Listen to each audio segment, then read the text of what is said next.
FR 750. So I think this is 1988. So makinis naman siya ito. Wala siyang mga ano, yun, oxidation.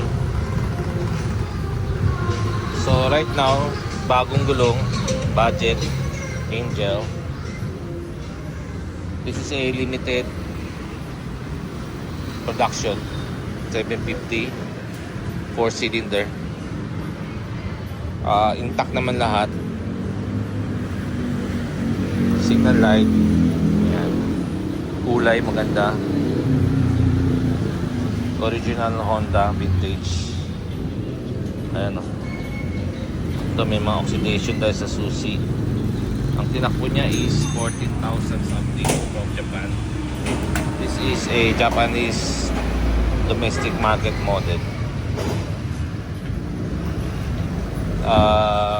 Right now, tune up, bagong tune up, at bagong brake pads.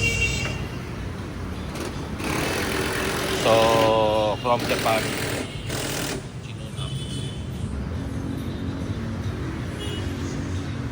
Original HRC na system. Ayan.